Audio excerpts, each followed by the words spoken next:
Would you like me to go ahead and open the webinar, Vladimir, or wait another minute? Yeah, we're nearly there. Yes. Okay, you tell me when. Yeah. When I start music, then you can open it.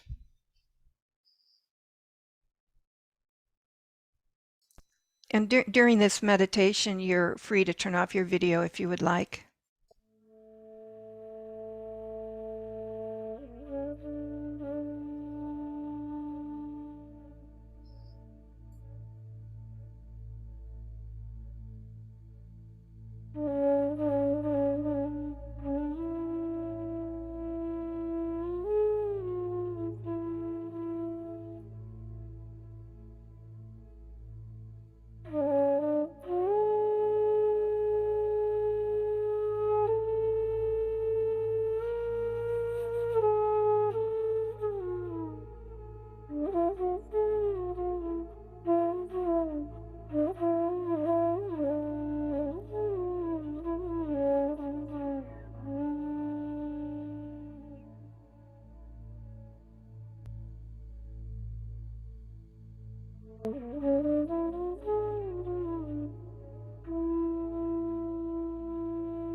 Welcome, friends, to our last session at International Webinars celebrating the Mother's and Auroville's birth anniversary.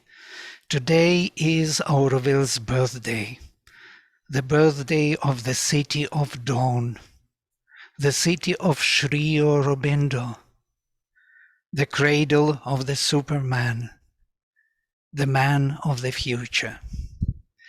Let us come together in a moment of silence.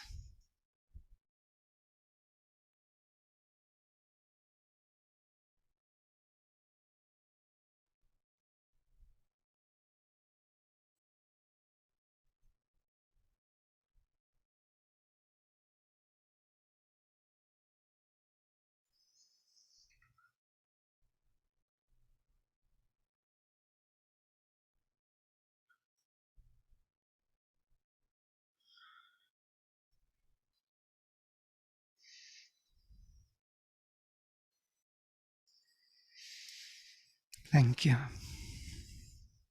Today is a profound topic of spiritual education. And we are very happy and honored to have with us today the distinguished guests and eminent speakers, Vamadeva, David Frawley, Ameeta Mehra, Aravindan Neelakandan, Janak, Khandwala. Welcome all to this session. Spiritual education is the crown of all educations, as we know. And to achieve it, all the parts of our being are to be purified and united around our innermost center. In integral yoga, the spiritual transformation of our consciousness follows the psychic transformation, which implies that the contact with the divine on the individual level is to be achieved first, whereas the spiritual introduces the powers of a vaster universal consciousness, the realization of the dynamic Brahman, in the words of Sri Aurobindo. In the words of Isha Upanishad, Yastu sarvani bhutani atman yevano pashyati sarva bhuteshu chatmanam. The one who sees all beings in oneself and oneself in all beings, tatona vijagupsate, and is not shrinking from that, is not hiding away from that, not wanting to run away. He is realized being in spiritual sense. How to arrive at such a spiritual realization of oneness is the task and the aim of spiritual education. So without further ado, allow me to briefly introduce our distinguished panelists. First speaker is Vamadeva. He doesn't need any introduction in the circles of Indology and studies of yoga, and especially among Sri Aurobindo circles. David Frawley is a Vedic teacher and educator who is the author of over 40 books. He is the founder and director of the American Institute of Vedic Studies, Vedanet.com, which offers online courses and publications on Ayurveda, yoga, Vedanta, mantra, and meditation, and even Vedic astrology. He is a rare doctorate. He has a rare doctorate in literature in yoga, and is a recipient of the prestigious Padma Bhushan Award, one of India's highest civilian awards for distinguished service of a higher order. His work is highly respected in traditional circles in India also, as well as influential in the West, where he is involved in many Vedic and yogic schools, ashrams, and associations. And just before the webinar, we spoke about this. He spoke that he is connected with ashram, with Sri Aurobindo Society, with many Aurobindonian circles and centers. So welcome, Vamadeva, to our session, and please address the audience. And later I will introduce other speakers. Yeah, you have to unmute yourself, please. Namaste, Shri Gurubhyo Namaha. Thank you for that kind and wonderful introduction.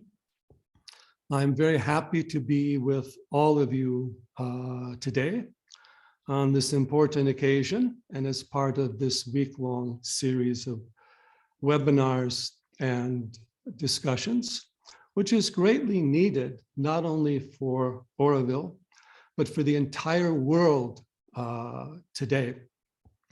And also as part of the 150th anniversary of Sri Aurobindo's birth and the 75th anniversary of the independence of Bharat, India, these August 15th events. As someone who works with Jyotish and numerology, I would like to let you know that this is the 54th anniversary of the founding of Auroville. And 54 is half of the sacred number of 108, which is, of course, the use of the mala and the various other sacred numbers, even astrologically, connections between sun, moon, and earth. But it means Auroville is halfway on its spiritual journey to the 108, or the fullness of knowledge and expression and manifestation.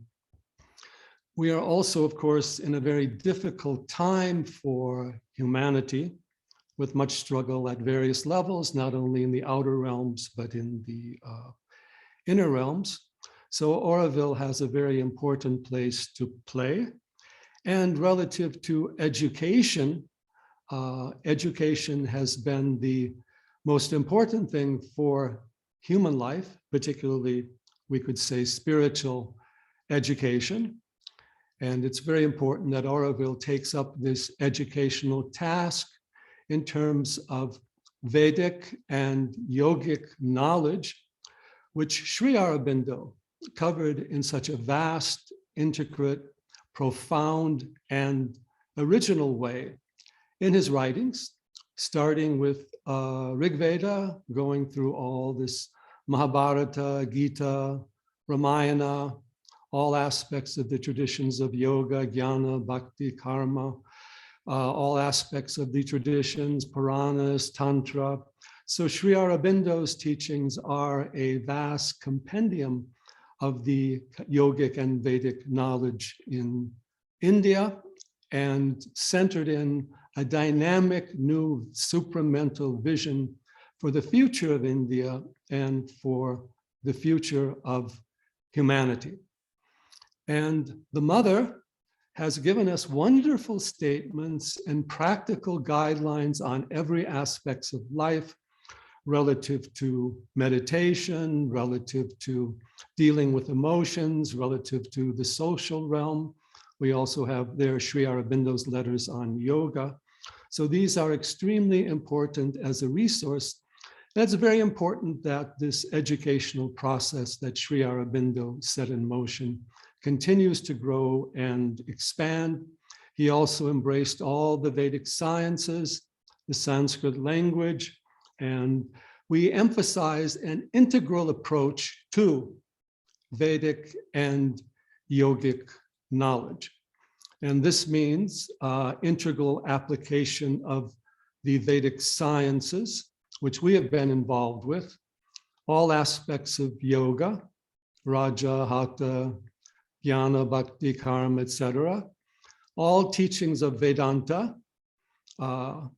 every aspect of Ayurveda for body, mind, and consciousness, Jyotish, Vastu, Sanskrit, even all the traditional music and dance, but put also in a modern and original thought, language, approach, teaching, which Sri Aurobindo has done, providing us a terminology and a practical experience and a dialogue, debate, and understanding of all the teachings of the world in light of the higher knowledge that Sri Aurobindo represents and connects us to through the Vedas.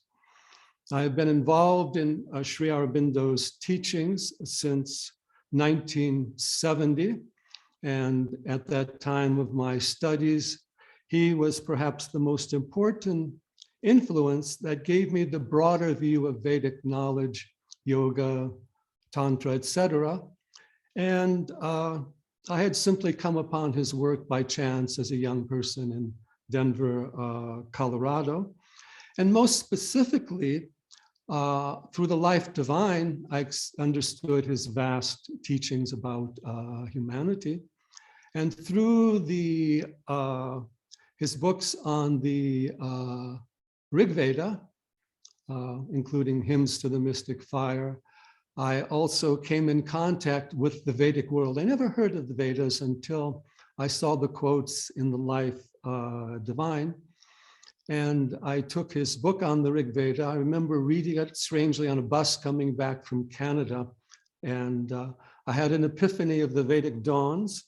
And so all my Vedic work was based upon my connection with his teaching.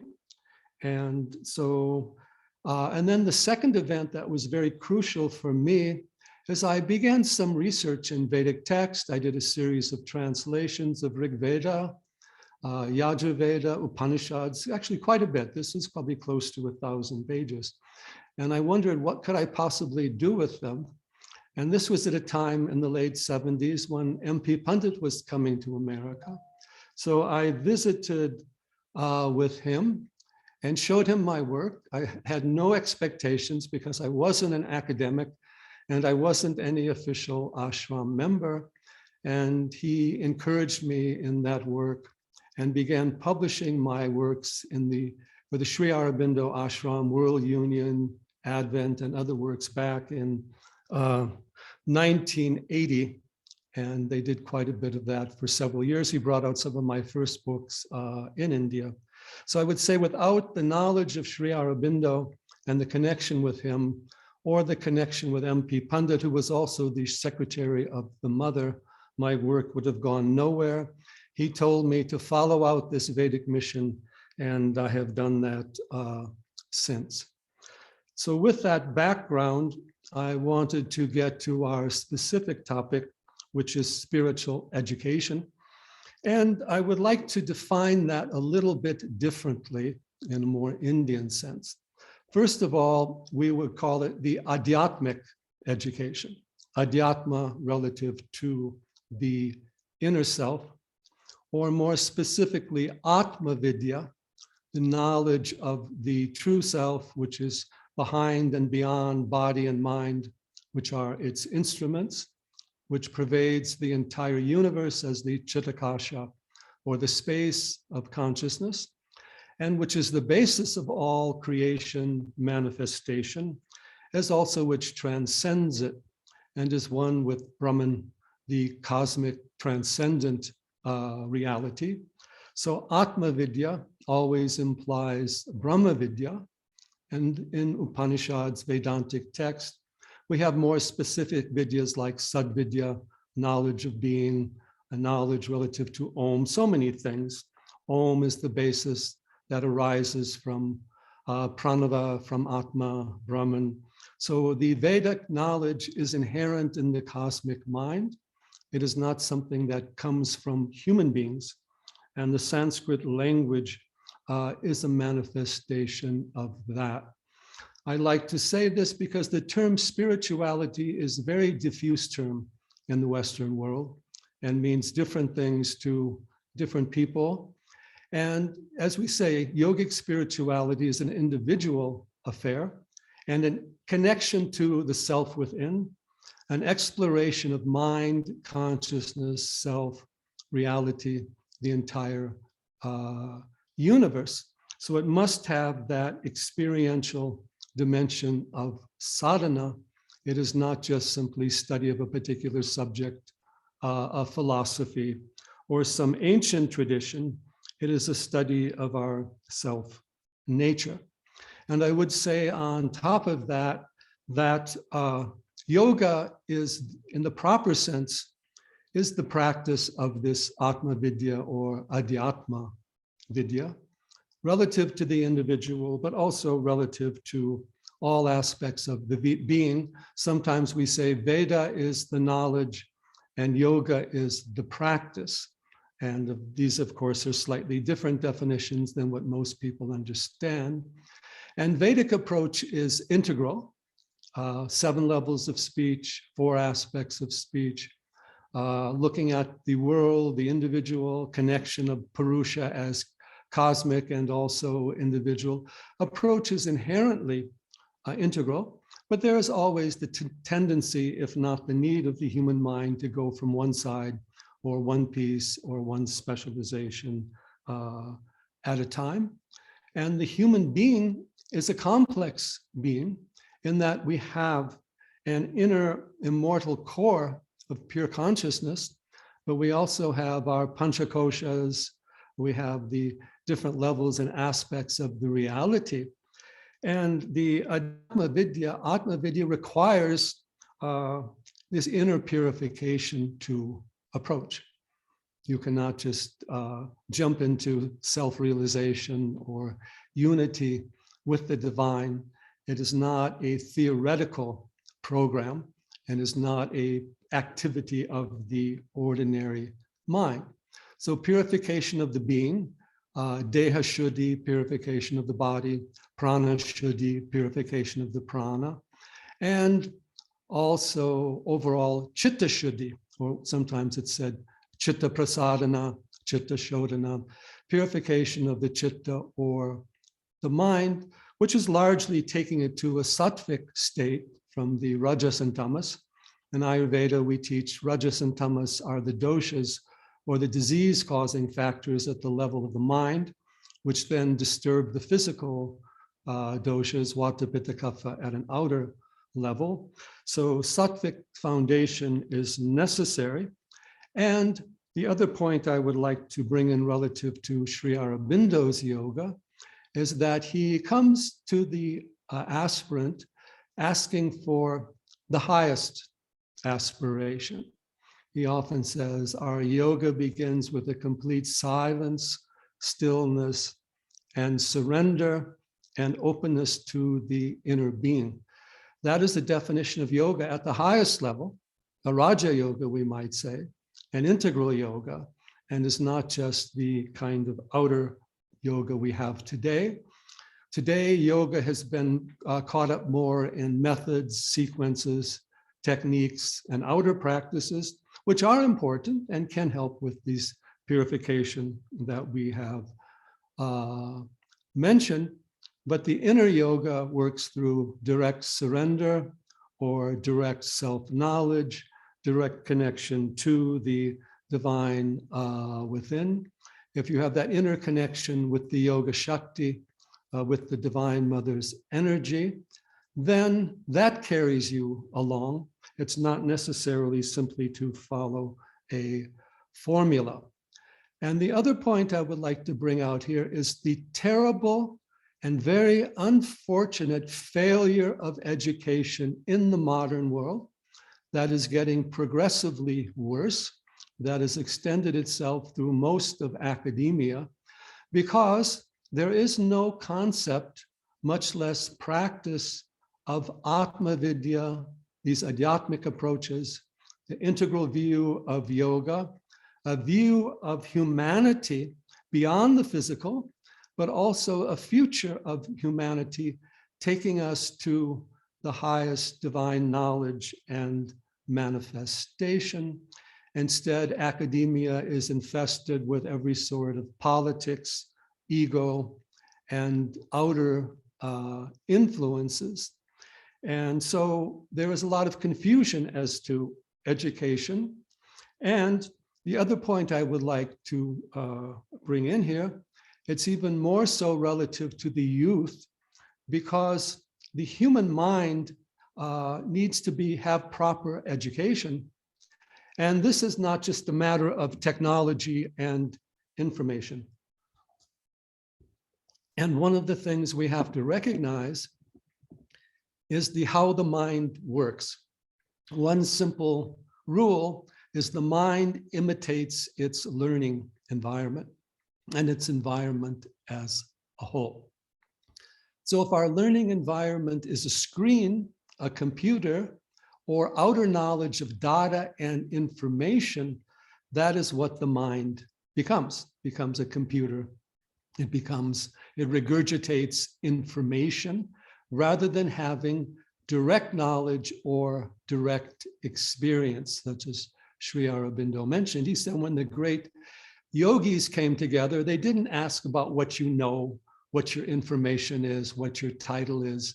They asked about what have you seen, what have you realized in your own consciousness, and what is transmitted through direct awareness and even inner silence, as in Upanishads, which transcends speech and mind. So there's not a, we go to schools throughout the world, where do you find yoga, Ayurveda, Vedic sciences taught, apart from a few special institutions in India? Those of us who have taken these up have had to do so at an individual level, going to India.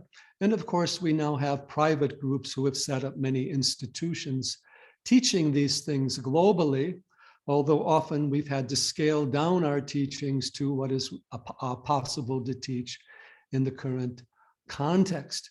So we see this failure of education is even increasing, and then it's also connected with the distortions in the media. Sometimes I say that the world is said to be Maya, but the media is the Maya of the Maya. And like the other things, it's pre-digesting your experience and telling you what you see and how to see it. It can make the cup half full or half empty. And it can promote a lot of mass emotions. Today, we even see fear, panic, all these things coming through the media. So the minds of people are also being caught up in the outer media. It has a place. It can be used properly. And sometimes it is. We have to honor that. But for inner knowledge, we must go beyond all outer media. Upanishads say we have the five senses looking outwardly, and so we miss lurking within. Today, we not only have five senses, we have any number of outer media instruments that are bombarding us with stimuli from the outside. And so we don't know how to look within. And our children are now so conditioned, they don't even know there is an inner way of viewing. So Adhyatma Vidya requires turning the consciousness, turning the awareness within. So it's not just a matter of what we learn, that should include all the spiritual and yogic subjects. It's also a matter of how we learn. And true learning requires a power of attention and dharana shakti, which requires, of course, a certain sattvic living in terms of principles for body, senses, and mind, and also some degree of control of the body and senses and prana and mind, which is also not being taught. And so what this means is to really deeply understand, you need a power of attention that you can hold to a single subject for some time. Minutes, perhaps hopefully hours. Our attention power now is about what, milliseconds, less than a second. And we're so stimulating us and the children with these outer stimuli that the power of attention is going. We have so many attention disorders coming out in education and in Western medicine. We have depression coming up. What is depression? It comes from having too much stimuli going on until you're overly stimulated and burnt out. So besides teaching the ideas and principles of yoga, there needs to be teaching of the yogic way of learning and education. And this also requires personal learning, learning from a teacher, learning in a tradition. It's not just a question of meditating, but what are you meditating on? It is not just a question of pranayama, but what are you holding in your prana?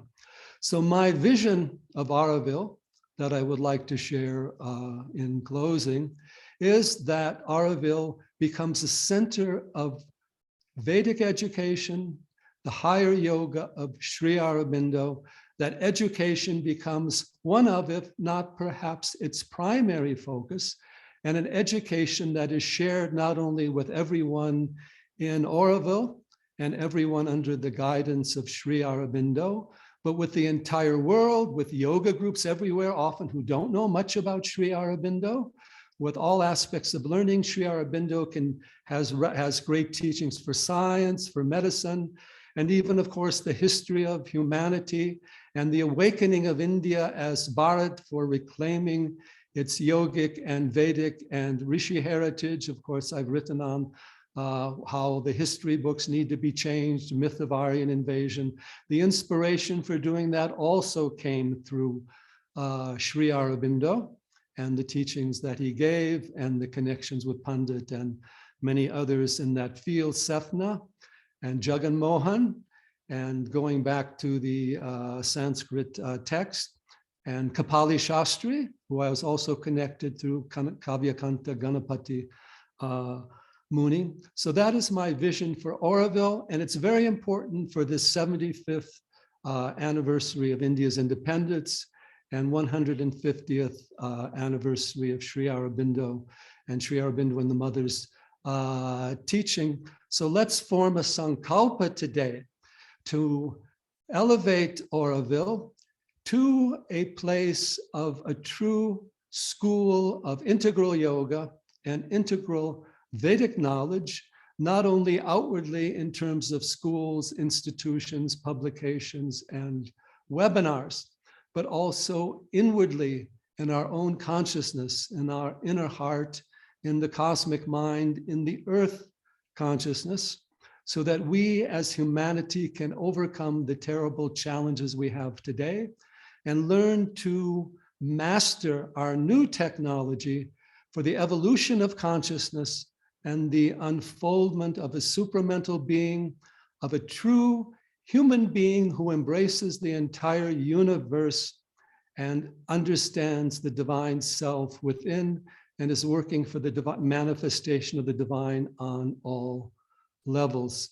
So again, I thank you for giving me this opportunity to speak. I welcome our other speakers, my friend Aravind Neelakandan. He's a very great voice for India today, who I've been honored to be associated with, and all of you today. Shri Gurubhyo Namaha, Hari Om Tat Sat.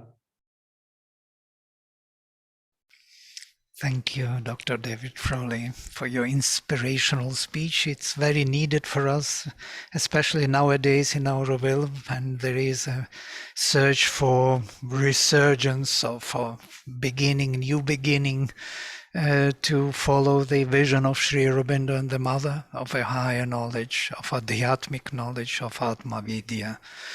Auroville was created for that purpose. Thank you for encouragement and kind words.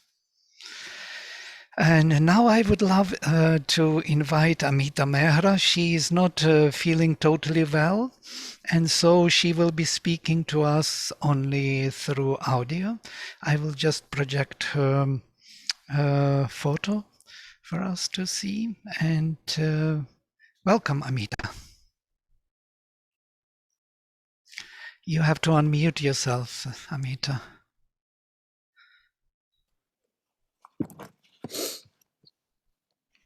A very good evening, and thank you for inviting me today. I'm sorry I'm unable to put on the video. I've got a bout of flu, but because it was Auroville's birthday, I felt I would really like to make a small offering, so I will be short. On a few important points that I myself have felt are important when we are considering how to move towards a spiritual education. The first point I'd like to just mention is the role of the teacher.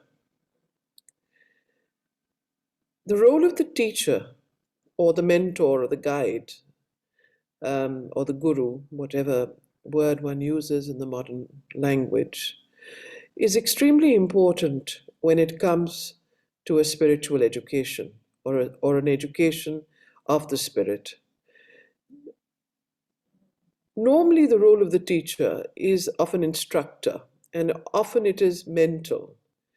The second role that Sri Aurobindo speaks, there are 3 stages, he said. There are teachers, and each one is of a higher kind. He talks about instruction as being the first level of teaching. The second, he said, is influence.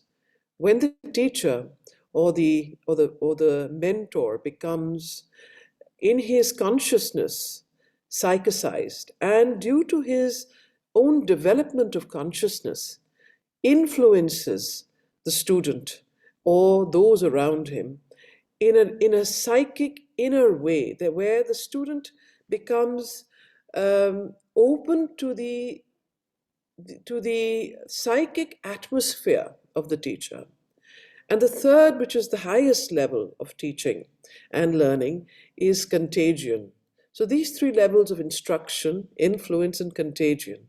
And when we come to contagion, we come to the spiritual aspect of living and learning and education. Because then what happens is that when you're in touch with your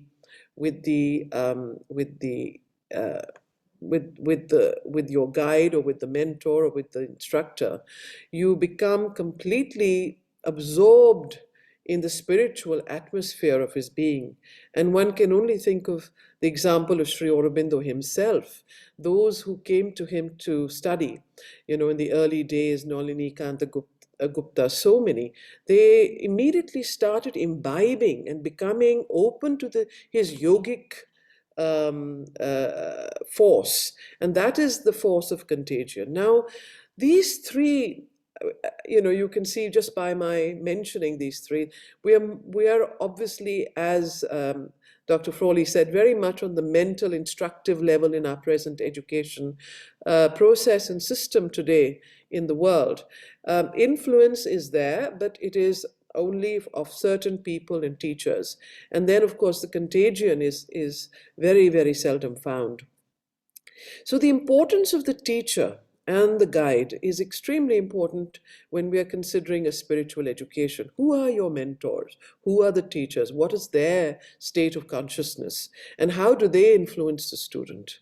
And therefore, it's very important. One of the first things we did when we started the Gnostic Center, we started teacher education programs. We said, look, this is the key. The key to education, a new education, is a new teacher, is a new guide, is a mentorship.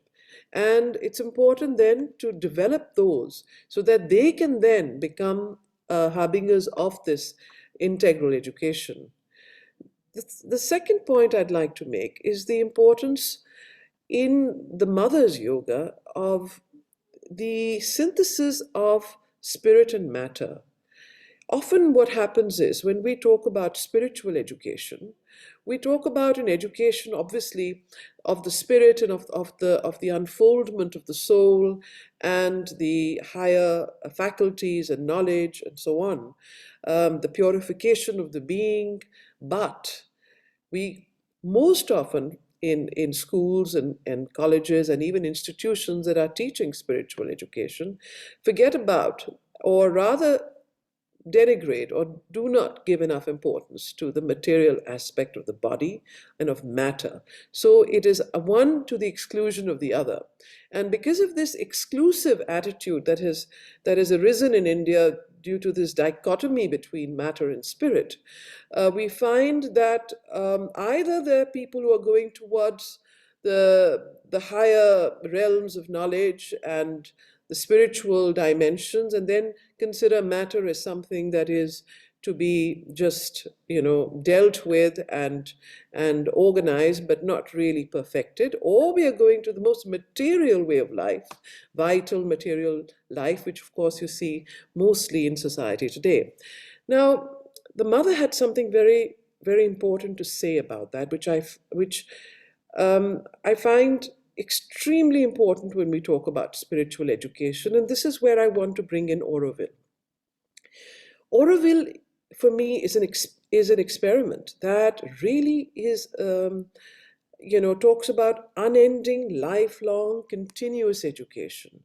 And because it talks about this, it is constantly embedded in matter. Now, when you're embedded in matter, when you're trying to create something beautiful in the physical world, whether it is a city, whether it's your own body, whether it is an institution or a business or products, it could be anything. How do you infuse and bring this matter and spirit together?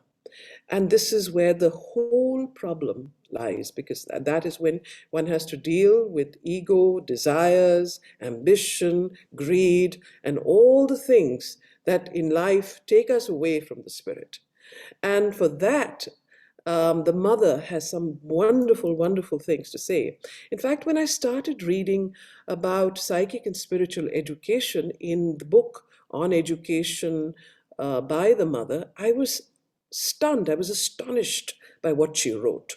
There was nothing on these what should I say? One expected that one would talk about the spiritual knowledge, the bringing down of the higher consciousness, and meditation and contemplation and all that.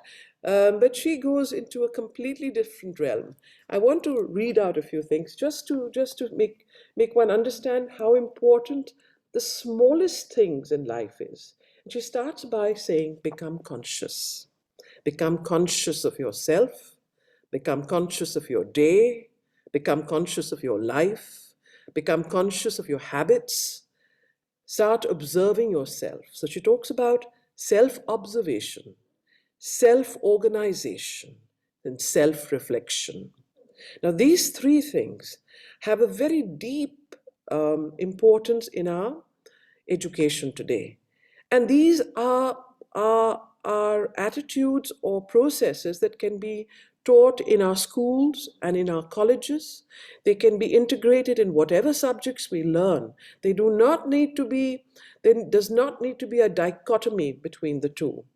So when she talks about a spiritual education, she says very, very beautifully, the starting point, and I'm here quoting her, the starting point is to seek in yourself that which is independent of the body and circumstances of your life, which is not born of the mental formation that you've been given, the language you speak, the habits and customs of the environment in which you live, the country where you are born, or the age to which you belong. You must find in the depths of your being that which carries in it the sense of universality, limitless expansion, termless continuity, and so on. Then she says, when you start doing that, you think in their thoughts, vibrate in their sensations, the barriers separating individuals from each other's break down. And then what seemed inert suddenly becomes full of life. Stones quicken, plants feel and will and suffer. Animals speak in a language more or less inarticulate, but clear and expressive. Everything is animated with a marvelous consciousness without time and limit. And this is only one aspect of the psychic realization. So the mothers very, very much in the chapter on psychic and spiritual education spent far more time on the importance of developing the psychic, which she felt it was through the psychic that one could go towards a spiritual education. So the importance of bringing the psychic forward, of listening to oneself, of expanding one's consciousness. And then, after a few lines, she says something very interesting. She says, the first and perhaps the most important is that the mind is incapable of judging spiritual things. So then she says, give up all personal seeking for comfort, satisfaction, enjoyment, or happiness. Be only a burning fire for progress. Take whatever comes to you as a help for progress and make at once the progress required. And so on. And then she goes on, never get excited, nervous, or agitated. Remain perfectly quiet in the face of all circumstances. Now, these are spiritual poises. This is what a spiritual education will teach us and needs to be incorporated in the curriculum of our schools and our universities and and all our learning institutions. It is not just the mental study or the knowledge of the higher, but it is the practical living of it. The idea to establish samatha, equanimity, equality, the whole poise of the being, never complain of the behavior of anyone. Now, that's very difficult. We always criticize other people and we never see our own faults. So never complain of the behavior of anyone unless you have the power to change in his nature what makes him act like that. Now, and then she goes on, before you go to bed, concentrate a few seconds in the aspiration that the sleep may restore your fatigued nerves, bring to your brain calmness and quietness, that on waking up with you wake up with a renewed vigor, begin again your journey on the path of the great discovery. And she continues on for the next 2-3 pages. Now, what I find extremely striking in what she's saying is this is in the chapter of spiritual education, the very, very basic way of living. And I wanted to end with 3 or 4 other thoughts. One was the importance of surrender. Dr. Frawley briefly touched upon it, but in Sri Aurobindo and the mother's, sadhana, for the spiritual, towards the spiritual education or spiritual life, it is the most important thing that Sri Aurobindo wrote is, a vast surrender was his only strength. The importance of self-giving and surrender for the higher consciousness to come into the being and take up the lower consciousness and bring it forward and purify it and change it. And lastly, I wanted to dwell a little bit about the new, work that we've all been doing. In the 150th year of Sri Aurobindo's birth anniversary, we have created an Sri Aurobindo integral network, Sri Aurobindo integral education network. And I think these kinds of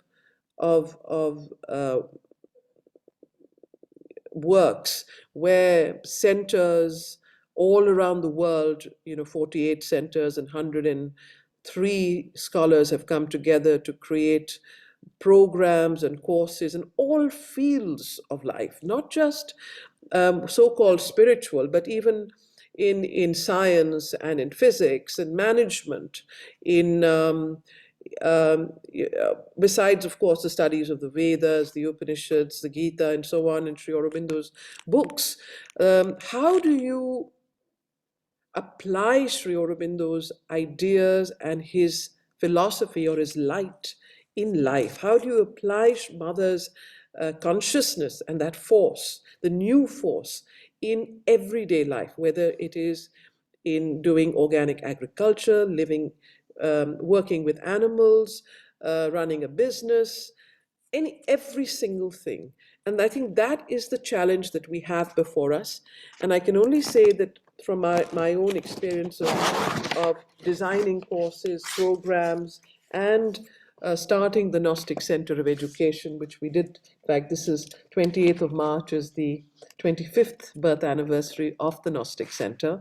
I can only say that the things that have helped most in being able to integrate matter and spirit, and in bringing these spiritual principles and practices into the curriculum of education in terms of in every subject, the 3 or 4 practices that we have consciously adopted in all our programs are: 1, self-observation, self-reflection, contemplation, becoming conscious, and self-direction in study.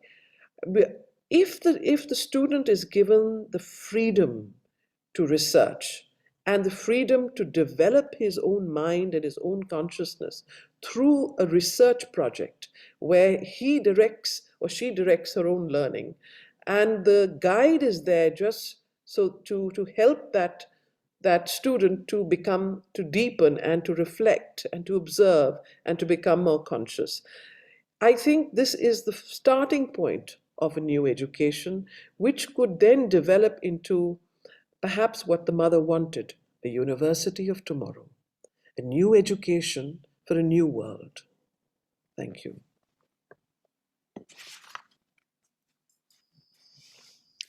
Thank you very much, Ameeta, for this wonderful exposition of the vision by the mother, what spiritual education may mean to us and what we have to do in this regard.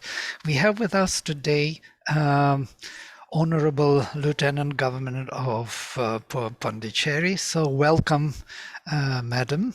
So would you like to say a few words before we continue on the hour panel? Please unmute yourself.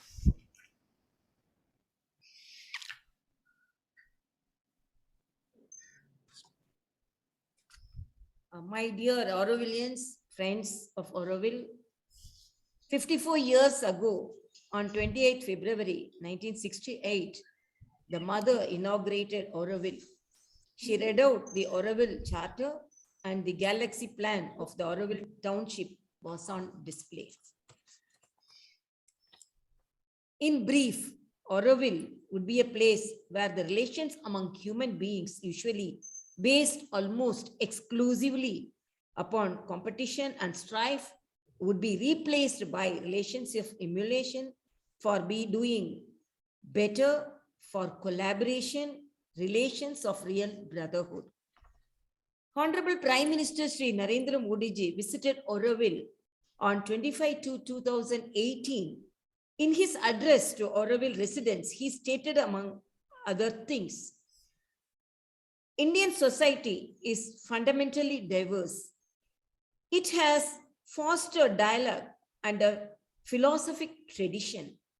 Auroville showcases this ancient Indian tradition to the world by bringing together global diversity. India has always allowed mutual respect and coexistence of different religions and cultures. India is home to the age-old tradition of Gurukul, where learning is not confined to classrooms, where life is a living lab. Auroville too has developed as a place of unending and lifelong education. Honorable Prime Minister concluded his inspiring address with the following aspirational statements. May Auroville continue to come up with ideas to empower the ordinary citizens of this country. May people from far and wide bring with them new ideas. May Auroville become the center where these ideas are synthesized. May Auroville serve as a beacon to the world. May it be the guardian which calls for breaking down the narrow walls of the mind. May it continue to invite everyone to celebrate the possibilities of humanity's oneness. May the spirit of Maharishi Sri Aravindan and Divine Mother continue to guide Auroville to the eventual fulfillment of its lofty founding vision. The current year 2022 marks the 150th anniversary of Sri Aravindan, who was born on August 15, 1872. Sri Aravindan's work on human psyche, he describes the conditions for the coming of a spiritual age as follows. Therefore, if spiritual change of which we have been speaking is to be effected, it must unite two conditions which have to be simultaneously satisfied but are most difficult to bring together.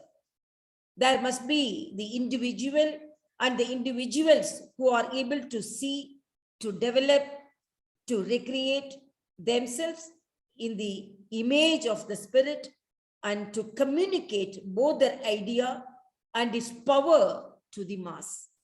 And there must be at the same time a mass, a society, a communal mind, or at least the constituents of group body, the possibility of a group soul, which is capable of receiving and effectively assimilating, ready to follow and effectively arrive, not compelled by its own inherent deficiencies, its defect of preparation to stop on the way or fall back before the decisive change is made.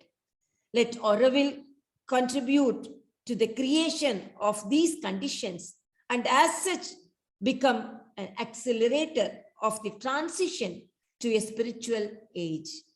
Let us build the Auroville township with a sense of urgency and resolve and welcome many more persons of goodwill who wish to contribute to making the mother's dream a reality. Thank you so much. Thank you, Madam Governor. Thank you very much. And you are also part of the governing board of Auroville Foundation. And so we hope and rely on your support and development of Auroville. Thank you. And now I would like to invite Shri Aravindan Neelakandan, who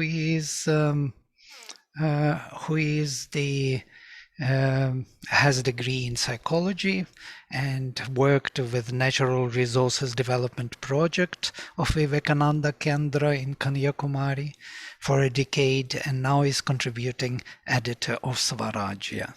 Please, Aravindan, address the audience.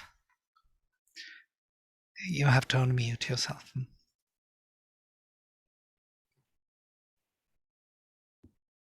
My pronounce to all the panelists and the audience who come to the webinar. I hope my audio is clear and there is no problem. Audio is okay? Yeah, more or less. So when we talk about the spiritual education, we naturally mean that spiritual education is an education that is qualitatively different from other sorts of education. Now, let me start with the story that we are all very familiar with in India. And all people who are familiar with Indian culture would be familiar with this story about Prahalada. Prahalada learned the Atma Vidya or the name of Hari when he was in the womb of his mother. When he was getting all the nourishment, the biological nourishment that he was getting in his womb of the mother, he also got this particular aspect. It was an organic education that he got.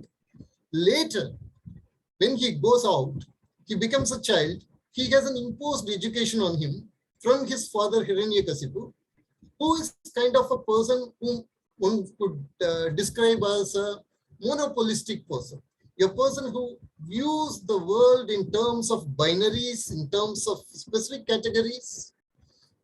A person who cannot see the linking areas of any binaries. So that kind of a person, he creates an educational system and this boy is put into that educational system. And yet he is able to resist that educational system. In fact, in the folk traditional rendering of Prahalada's story, we are shown that the boy actually transforms this particular education system. And this story has a kernel of truth. And this kernel of truth is expressed by Sri Aurobindo in 3 principles that he told about education. One is that nothing can be taught, and the teacher has to be a helper rather than an instructor. So this is almost similar to what Swami Vivekananda said, that education is bringing out the divinity that is already there in man, already there in the human being. The second principle is that the mind has to be consulted in its own growth. And if we are going to shape a child's psychology, the psychic being, in through our own ideas, then Sri Aurobindo uses a very strong term for that. It's barbarous and ignorance of superstition. And the third principle of education is to work from the near to the far, from that which is to that which shall be, a kind of an evolutionary approach to education. So we see all this together. And this has to be given to the child through a system, though these particular principles defy the system. How do we do that? That is actually the question that we have.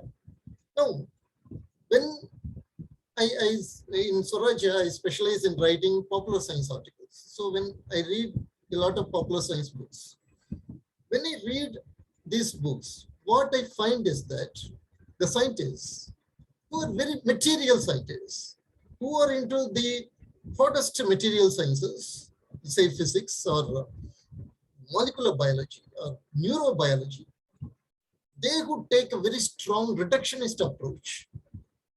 When they come out with this complete vision, that vision is actually fulfilling, ennobling, and gives exactly that spiritual feeling that we see through a lot of things.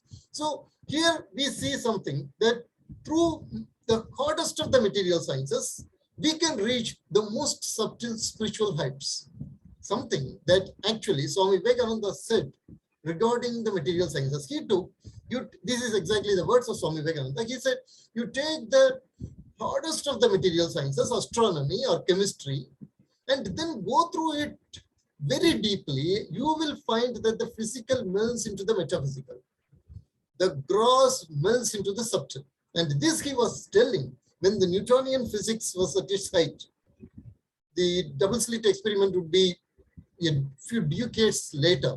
Yet Swami Vivekananda was able to make this particular, was able to give this particular vision for educating the children, for giving education to ourselves in hard sciences. Now, this is exactly what we need. When we think of spiritual education, the spiritual education has to be something that permeates all the domains, whether the student takes art or whether the student takes science or whether the students take social sciences. This aspect has to permeate the entire experience. And in this, we have to bring in the evolutionary notion. Now, we all know that from the lithosphere and hydrosphere and atmosphere, the biosphere evolved. And from the biosphere, next we moved on to noosphere, which Tamilisai Soundararajan, actually, a Jesuit anthropologist who was also a very great evolutionist, a spiritual person, very great spiritual person, and his books were kind of, he was stopped from publishing those books before his death, and he completely accepted the dictate of the church, and later these books came. It's a very good vision, and he coined this term noosphere. So from biosphere we move on to the noosphere. In fact, there are a lot of similarities. Many people, particularly Seth, has brought out a beautiful book on Tamilisai Soundararajan, and he has compared the vision of Sri Aurobindo and Tamilisai Soundararajan. Now, the point I want to stress here is that such a vision, it hasn't entered our biology textbooks.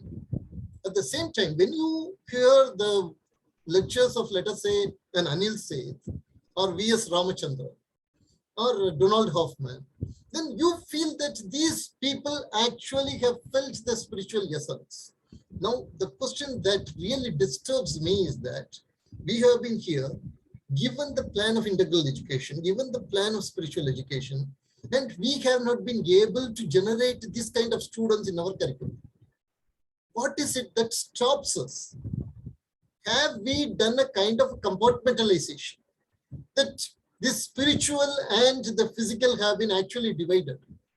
Are we just giving, this is a serious question that I'm asking myself actually. What is it that in the Western curriculum is able to create a person like Anil Seth, whereas in India, we are not able to create such neuroscientists, such physics. Of course, in physics, we have people.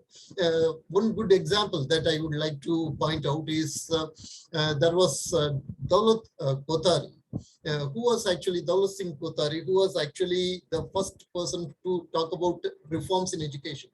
He has written a very beautiful article in the centenary volume of Niels Bohr, and he talks about how complementarity is the basis of entire civilizational dialogue. Complementarity is very essential and it is rooted in Vedantic structure. He talks about it. Sri Aurobindo has talked about this, and yet what we see again and again is that we are not somehow integrating these things into the education. It is in this context. I want to tell that it is not because there are people, not because there are no people there. Actually, there are people there. Today is actually, yesterday was the birth anniversary of Manoj Das. So Manoj Das was a great storyteller. He comes in the tradition of Sri Aurobindo and Mother. He was in the ashram. He wrote beautiful books for children. And through these books, he was giving us the values of Sri Aurobindo and Mother. I have read his book called Stories of Light and Delight. A book for children in the age group of, let us say, 7 to 10 or 12. When I was a child, I read this and it is still in my mind. There are two girls who collect flowers and they give it to an old man who was blind. He would touch the flowers, the texture of the flowers, and then he would say, oh, you have brought jasmine. That means it is purity of heart. You have brought this particular flower. That means this flower signifies this particular spiritual strength. He says these things. This is part of the story. But actually, what he is doing is, he is opening a small gate for us to look into the world of flowers as seen by Mother Mira Alfasa. That is what he was doing. For a child, he was doing this in a very beautiful way. He is not telling, Mother did this, and so you have to learn these qualities of these flowers or with this, no rote learning. What he is doing is through a flower, through this story. At last he talks about the lotus as the king of consciousness of the Lord. And when you offer this lotus, then your consciousness opens. The whole thing is integrated with story in such a beautiful way. So here is an example of how you can give spiritual education to children. Unfortunately, again, we have not taken this up. I'm not talking about the entire world. I'm talking about, right now, I'm talking specifically about my people in India. We have not taken this to the government schools. We have not integrated the experiments that have been happening to the schools in a way these things will be democratized and taken to the people. Only if we achieve a critical mass number, that is what the ancient India achieved. That is why India was able to perennially create a lot of people who would stand up to the challenges of their time. So right now, we know that there is a civilizational crisis going on. We know that. And in this, Auroville becomes a kind of a springboard, kind of also a substratum to create new ideas. And then it becoming an incubator for these new ideas, it has to take up these ideas and it has to integrate it with the society that is all around. It is in this, in the fruits of these actions that we ultimately will be judged. Sri Aurobindo's thoughts will be judged. Mother's vision will be judged, and Auroville's mission also will be judged. So this is what we have to actually achieve. Whether we are teaching evolution, whether we are teaching physics. For example, there is this beautiful poem on electron by Sri Aurobindo, written long back. And when you read this poem, you understand that Sri Aurobindo was able to capture the essential spirit of theoretical physics. The need for the theory of everything and whatever that we are today talking about, he was able to capture the spirit. And if we are able to light this spirit, light this fire in the hearts of the children, then we would have done our job. Whether it is evolution, whether it is psychology, whether it is physics, whether you are teaching them, as the sister told right before me, whether we are teaching them organic farming, whether we are talking to them about the biogas slurry, the microorganisms in the biogas slurry, we can teach them, communicate with them this wonder. Once we have taught them this wonder, then it will take a life of its own. And that, I think, is in essence the real spiritual education that Sri Aurobindo and Mother thought about. We have to carry forward. Thank you very much.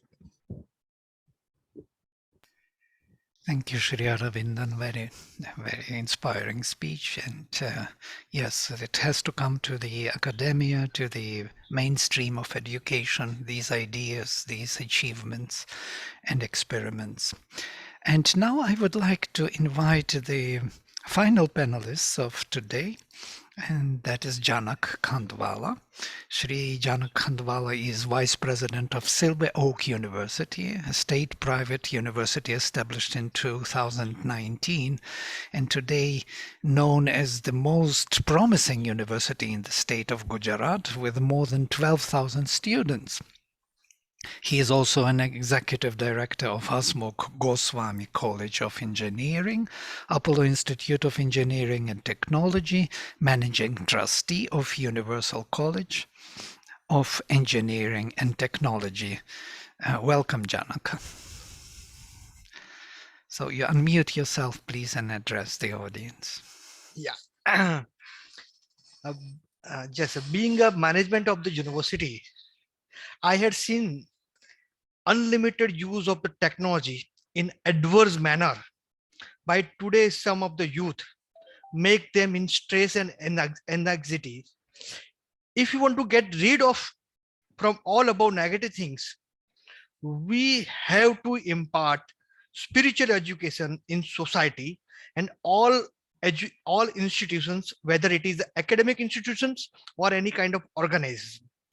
Basically, spiritual education is the base. It should be considered as a base of all education system. Good evening, ladies and gentlemen, and all the organizers for giving me to provide this chance and opportunity to deliver such kind of session on spiritual educations. Thank you. Thank you to all the organizers. I'm sad to share. First of all, sorry, I would like to share my screen. Sorry.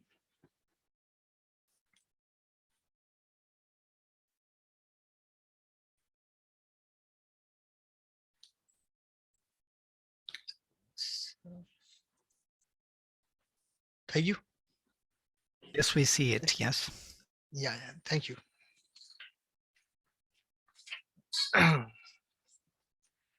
Yeah, first of all, I am very sad to share some kind of numbers that 70%, 74% Indians are stressed, according to data by Delhi-based the Center of Healing. According to data by Delhi-based Center of Healing, TCOs, 88% of Indians are in anxiety. According to data by the National Crime Records Bureau, the number of students committed suicide in only year 2020, the number is a very big, that is a 12,526 number. All we are that very much sad to knowing this kind of number. But in order to read off this a big number, we should give more weightage to spiritual education in curriculum at various levels of educations and levels of education systems. If we will introduce spiritual systems or spiritual education from the school levels, it will give more result, because spiritual education is a definition is considered in a very wide manner, because some of the people are restricted to the definition to yoga only, to medicine only, but it is not restricted this spiritual education definition to yoga and medication only. I would like to elaborate what is spiritual education in all of my PPTs. First of all, I would like to share you that something is missing. What is missing? Yeah, sorry. In our society, something is missing. So what is missing?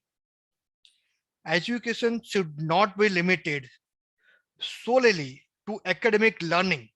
It means that, like our university or all over the institutions, academic institutions are considered that we are delivering academic syllabus, we are delivering academic sessions, we are giving them engineering. If students is studying in engineering, we want to make them a good engineer, we want to make them good doctor, we want to make them good lawyer. Where is a good human being? If a person may be very good, very expert, and he is having very good expertise in his own field, but the person is not having a very good human being, all the expertise will not be beneficial to the society. And only spiritual education can make a person to a good human being. In our university or in any academic institutions, the expectation is like that the students should be good expert in their own field. He should be having good core knowledge. He must be having good human beings. He must be patriotic to his nations. And he must be having good spiritual educations. And all of the things is only can be done by only spiritual educations. I myself also planning to introduce spiritual education in my university, in Silverock University, to make them stress-free and improve happiness among the society. I would like to quote the statement of our Union Education and Skill Development Minister, Mr. Dharmendra Pradhan. Education is not competition to acquire degree, but tool to leverage knowledge for character building. Wherever you are working after acquiring a degree, it is important that who you are, how you are dealing with the people, and especially how you are dealing with people who are at your lower hierarchy. The good human being is considered that he should be work, or he should be treat each and every person, whether him or she may be in lower or higher hierarchy. Then and only then he is considered as a good human being, and it can be only done by the spiritual educations. Spiritual educations is required for character development, controlling the emotions, learning how to build and manage the relationship, and developing the higher consequences. I would like to elaborate all these words, because these all a single word can elaborate to a single book of 200 to 300 pages. These are very wide subject. Today's many youth, we can see that many of the youth are frustrated. Why they are frustrated? Because they don't get what they want according to themselves. Because they have set some hierarchy, they have set some level. And if they are not getting this, or they are not reaching to that point, they got frustrated. They are not able to control their emotions. Easily they are frustrated. They don't have any self-control. The lack of spiritual education, they are not able to manage the relationship, because one person has to deliver the many roles. In office, he is an employee.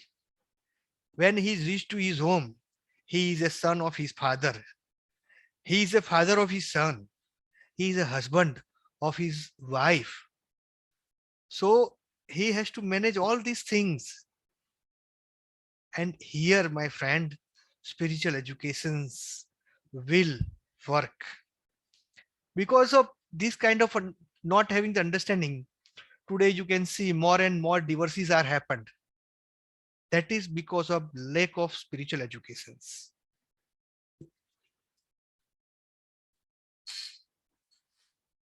Now, what is spiritual educations? education that makes a person aware of his, her, or her true self. In our Gujarati, we can say, "Potani jatne olkho." Who am I? What I want? To be with yourself. मैं गुजराती में कहिए છે ઘણી વખત. I know many of the people are not knowing Gujarati, but it's a simple sentence. કે તમે તમારી જાત સાથે કેટલો સમય વિતાવો છો? How much time you are spent with your own self? This is a real time that you have enjoyed. Gives a purpose to student. Gives sense of discrimination of right and wrong. Because this discrimination must be there in each of the mind, that this work should not be done by me. This kind of negative thing I cannot do.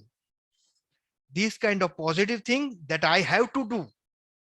Because whatever the things that we are doing, first I have to ask to ourselves that whether I am right or I am wrong. And the sense only came by the spiritual educations. Your knowledge, your expertise is only able or only necessary when it is useful to your society. If a doctor is very good doctor is there, but he is not ready to help any a single person or any a helping person, the person who wants really help of his medical knowledge, then what is the need of that kind of medical knowledge? The real expert is who helps the society. The sense of responsibility. The students must be having the sense of his responsibility that my parents are doing lots of expenses towards my studies. So I should be a very good student. I have to score the marks. In our house, the father is also having the responsibility that I have to run the family of 3 to 4 people. So for that kind of expenses that I have to face. So according to their expectations, I have to earn. So this sense of responsibility will only come by the spiritual educations. According to Moxley, being spiritual is about being fully human being, integrating all the energies that are part of being human, about interconnections of forces that gives a meaning to our life. Now, especially I am talking about my university or my field, that what is spiritual education or what is spirituality in higher educations? Because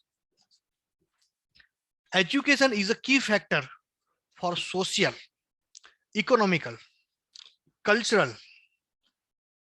and political development of human societies. It plays a critical role in a human capital educations. The competent and the effective education system in each country helps significantly to the country's growth and development, because ultimately your development is ended to the country's growth and country's development.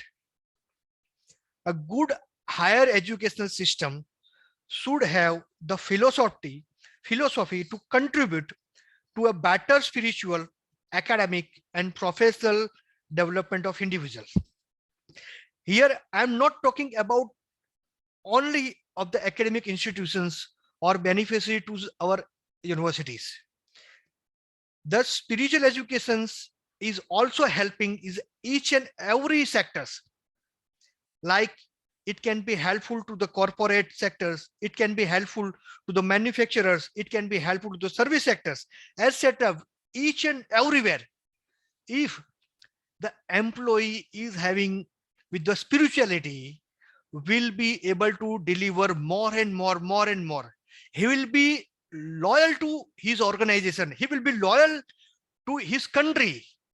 He will be loyal to himself, because it is an important thing that he must be loyal to himself also. Because this kind of spiritual educations can improve results and qualities. Higher education institutions have an important responsibility in transmitting spiritual values through education activities with specific student-centered philosophy.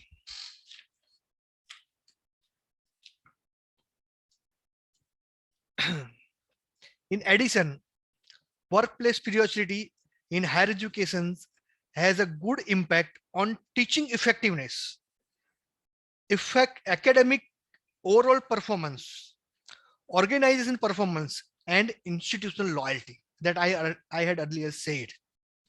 It is useful to the student, middle person, staff and faculties, employer, all will be beneficial. Creating an appropriate academic environment which will enhance students' spiritual growth is very important regarding creation of new generations who are more globally aware, more altruistic, and more committed to the social justice.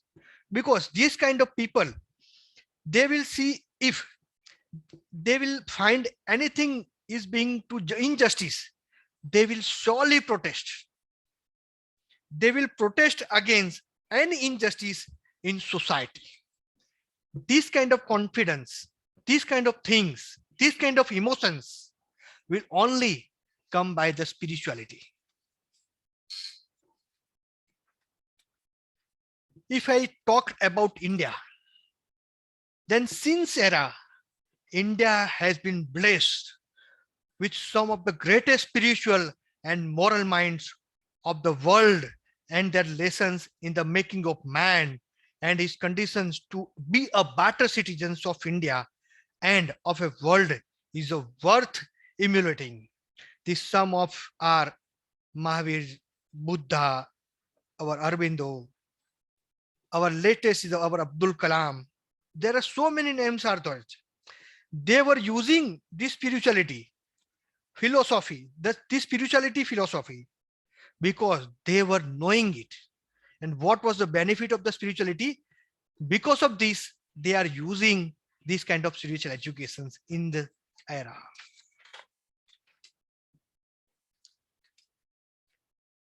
We have to bring about a paradigm shift in our education system built on the fundamental pillars of access, equality, quality, affordability, and the accountability. These sentence I have taken from our national or new education policy draft, which was been published in 2019. It should be access to each and everyone. No one should be stopped. Equity. Everyone should be allowed. All are considered to be equal. Quality. Quality should be maintained. It should be at some level. Affordability. It should be affordable to each and every person who want to get it. And accountability. Whatever you are doing, it should be accountable. So all these things, we must not just stop at the right competence and capabilities, but also create the right conducive and vibrant atmosphere for both the teacher and the taught, wherein they complement each other beyond the books to the realms of moralistic and spiritual mentoring. If I am quoting the sloka of Bhagavad Gita, in English, I would like to say, a truly educated person does not make any distinction between species or people. It can only be possible by spirituality.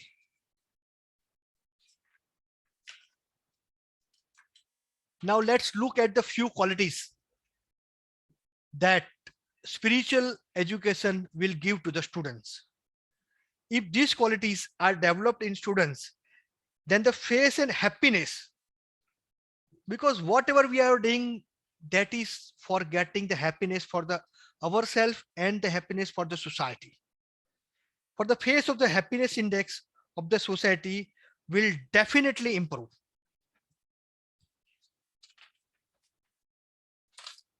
First thing is the humility. Humility means that one should not be anxious to have the satisfaction of being honored by the others.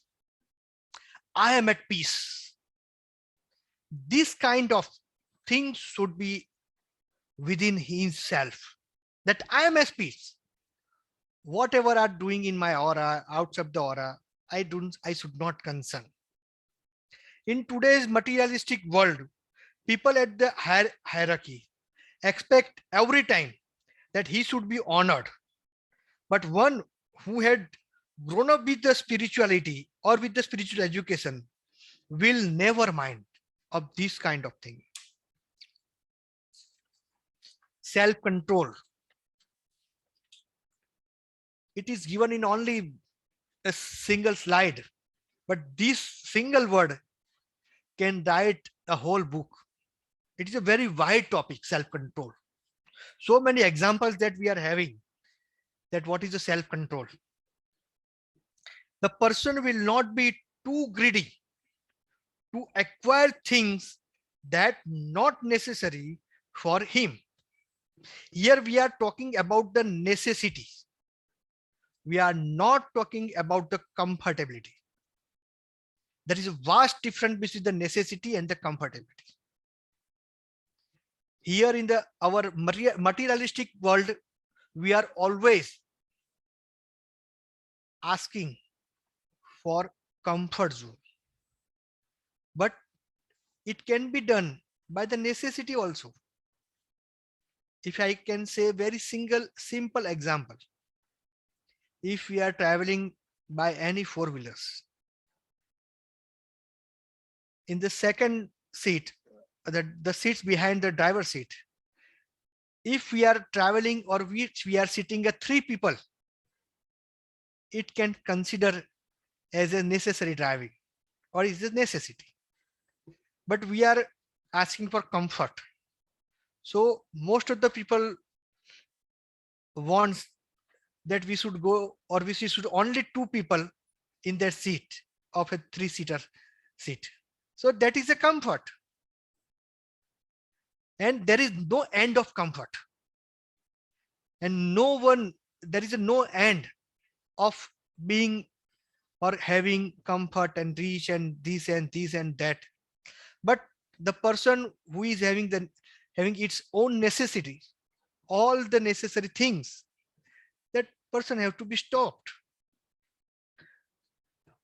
Then also, again I am quoting this sentence, person will not be too greedy to acquire things not necessary for him, and he will not react but respond to adverse situations after deliberate thinking.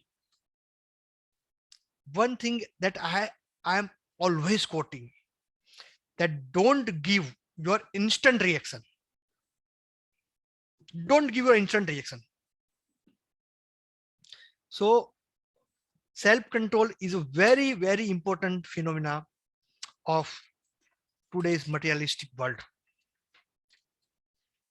Even-mindedness. Dear sir, we have a little bit timing coming to the end of our session, so could we round up? Yeah, so round up. Okay. Thank you. Okay, thank you. Just 1 or 2 minutes. How to imbibe spiritual educations? Exposing the students to studies of scriptures like Vedas, Bhagavad Gitas, etc. Yogas and meditations, prayers, traveling to the places of spiritual importance, personal mentorship from the spiritual guides.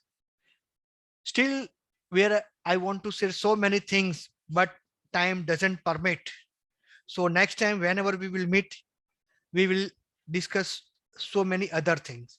Thank you for giving this kind of things.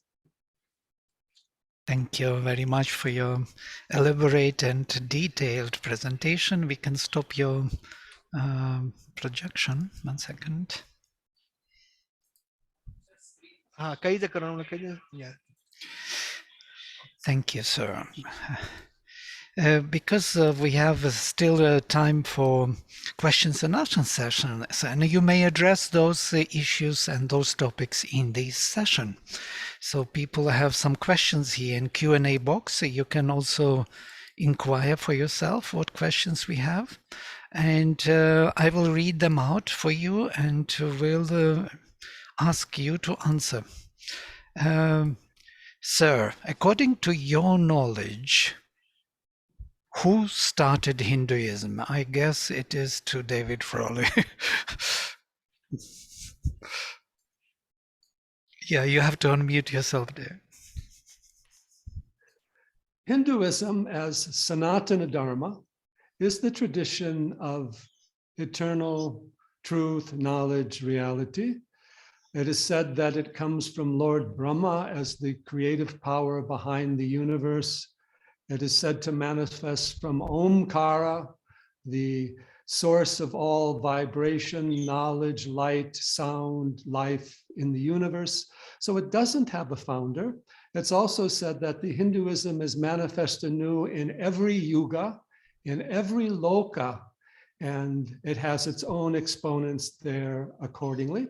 And I would also like to say that Hinduism is not simply the oldest religion in the world or oldest spiritual tradition, it's also the newest. And the reason for that is it asks us to go to the teachings of contemporary teachers and gurus, and ultimately also to find the truth within ourselves at every moment in our daily lives, from waking, dream, deep sleep to every aspect of our consciousness. Hari Om. Thank you. And that's what it means, Sanatana Dharma. It's ever new and ever old, like the dawn in the Veda, yes? She's Purani and she's Yuvati Purani. She's always young and ancient. Beautiful. Thank you, David. There is another question. What are the first steps for someone starting a journey in meditation and spirituality? What would be the first steps? Who would like to answer this? Please. It's a question to everyone.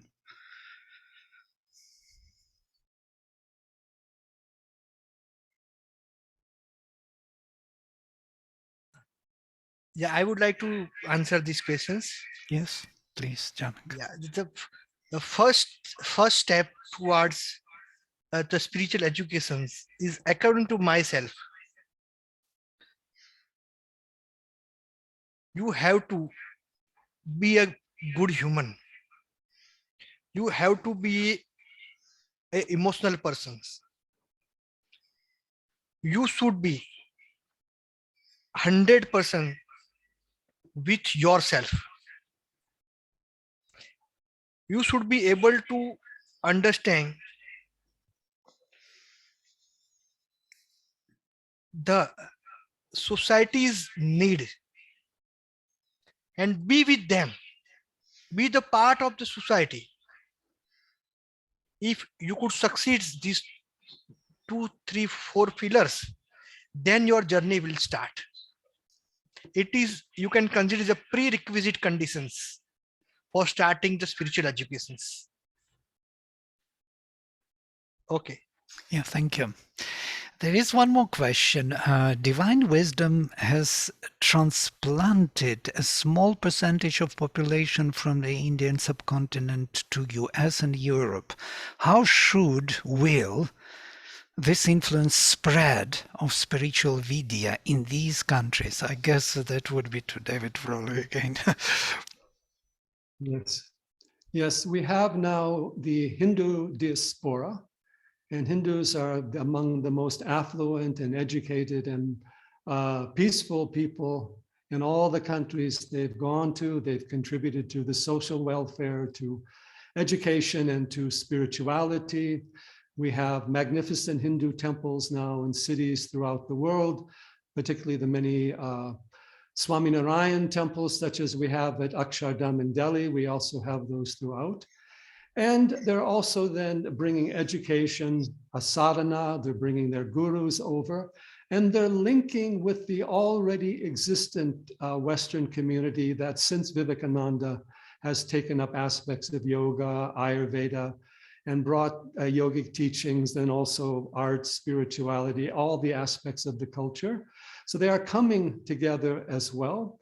And the community that's not connected to that has to see how successful, happy, helpful the Hindu community is. And that's also changing them. I remember a few years ago, I was talking to some people in Canada, and they said when the Swaminarayan put up their temple on the way to the airport, that totally changed their view of Hindus in Canada.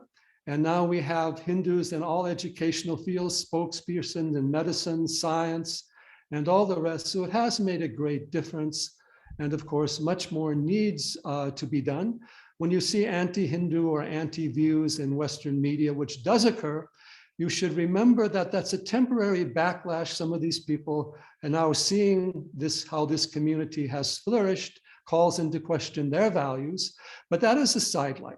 The actual teachings, presence, power of the Hindu community and the yoga community overall is growing. Hari Om. Thank you very much. There is a question about Auroville children. I do not know who would like to answer this. Ameeta, maybe you. In the present day, how are children in Auroville introduced to spiritual education? Can it be shared widely to outside of Auroville? So, I'm not sure. Well, maybe I could answer because I was Aurovillian for 27 years. So, and I taught in all the schools. And I must tell you that there is a big struggle in the schools to establish that education. We have beautiful examples from the past and present. Last school is one of those. Future school is another one, another attempt to bring these ideas into action. And my daughter was in Miramukhi school. There was an old school created by French community. And when the school was closed, my daughter was already like 13. She was crying. She said she had nowhere to go. You know, this is the school where, which is right school. That's how we have to build the schools. That children want to go there because that is their home. That is their expansion of their being, where they can feel at home and learn. How it is projected to the bigger world, it's very difficult to say. Most probably it's still on this stage of experimentation within our Auroville community.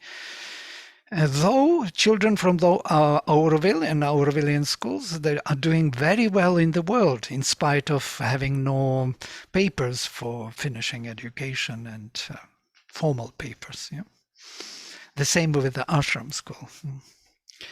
There is more question here. The Purusha aspect needs to be brought into the pedagogy where one can experientially discover this aspect in one's being.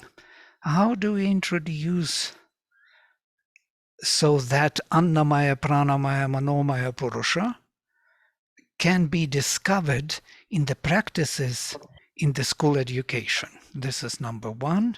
And the second, learning by identity is another approach to enter into the essence of any matter. What can be the process for it? These are very complex questions and require elaborate thinking. Would you like to answer, Aravindan, Neelakandan? Some of them at least. Yes, please. I will take the first question about Purusha. And when you think of introducing Purusha to the child, we are talking about a kind of an intelligent principle here. Now, naturally, our mind goes to the Sankhya Darshana, where we talk about the Purusha and the Prakriti. And usually, when a child grows, when it looks at the natural world around it, a very easy way, I would say a pedagogic tool, for it to understand the world around it is to say that, okay, this has been created around it. By whom? By a Purusha, by an intelligent being has created this around it. And so naturally, the child looks for the mechanisms through which the Purusha has created this. But as the child grows, it meets Darwin in the curriculum. And then the watchmaker god dies actually. Now you have to come to the god of the lens grinder, I mean the god of Spinoza. So you move from that to this. And in this particular transition, you can now introduce the concept of Purusha and Prakriti together and say that they reflect upon each other. It is a kind of a co-creation. What is happening is not an intelligent design, but an intelligent design like from being imposed from above. And it is something that grows from within. And from mechanisms, the child can now be led to processes. Identify the processes where the child saw in chlorophyll a kind of a machine that captured light. Now it can see a process, a dance. So that way, actually, this is not an easy task. It is not an easy task. You have to sit and you have to design this curriculum in a very intelligent manner. People who are into science and people who are into spirituality in a very proper and the deepest sense of the word, they have to sit together and they have to create this curriculum and present it to the child. And it has to be a spiral curriculum from the first standard till it goes and on and on. It has to understand its understanding of a phenomenon has to expand with itself. That way you have to create this particular curriculum. And it is a very big challenge. I think that is a very good question. It is again a springboard from where we can jump into a beautiful way of looking at things. Thank you, Aravindan. David Frawley, would you like to add to it? This is, I think, your question, actually, for you. Yes. Yes. I'm reminded of Vedas and Upanishads. Take the child out into nature, first of all. And Purusha Vedam Sarvam. Purusha is everything. And a verse from Upanishads, Yo sao aditye Purusha soham asmi. That Purusha, which is light, consciousness, being, the cosmic person, which dwells in the sun, I am that. Teach that to the child. And let us remember Sri Aurobindo's idea of the supramental yoga and the sun. Hari Om. Thank you. So there are more questions here, but our time is running out, and I want to take one shorter one and more kind of to the point. What is the relation between science and religion? It's a big question, but just in few thoughts. Aravindan already mentioned this, and David Frawley was talking about this. What is the connection between science and religion, or science and spirituality? How could we envision it in the future? Or maybe difference between religion and spirituality has to be also defined first. Who would like to address this?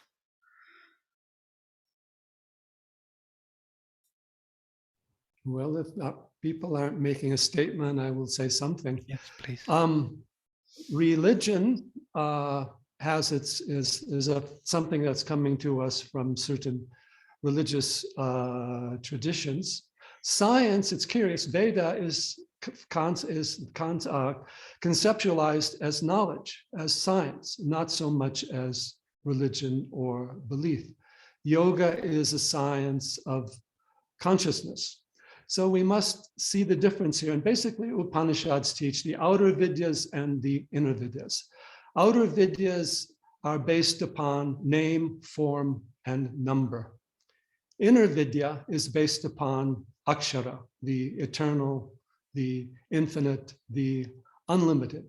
So these are the two Vidyas. They are different in some ways, science and spirituality, but they also overlap in many ways.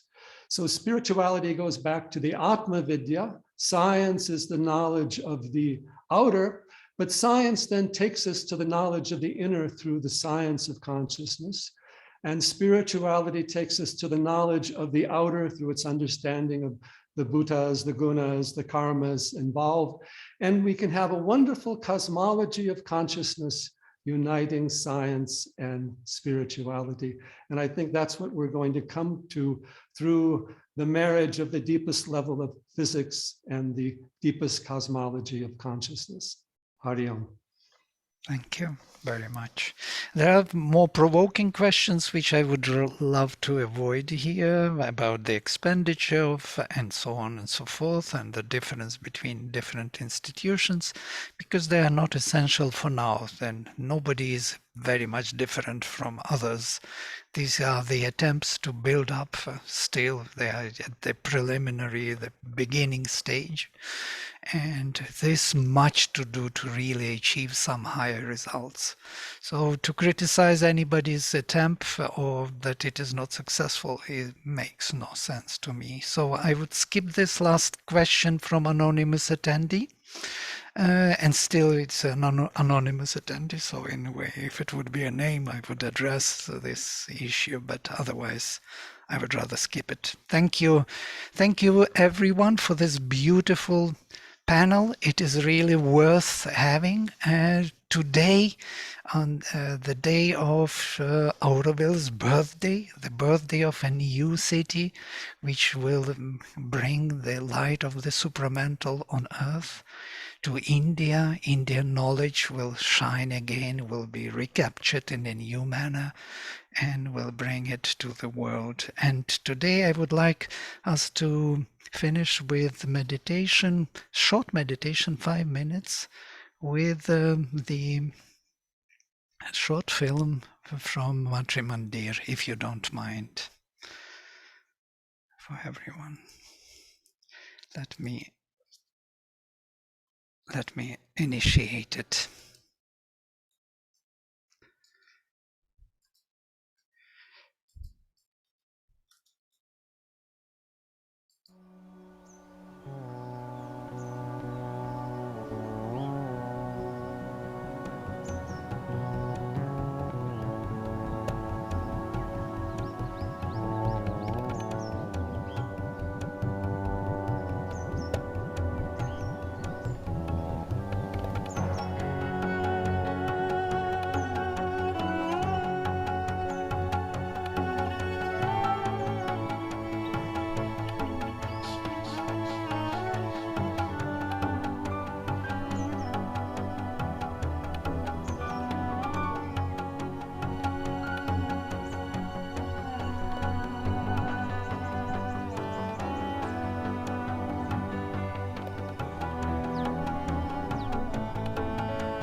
Thank you all. Namaste.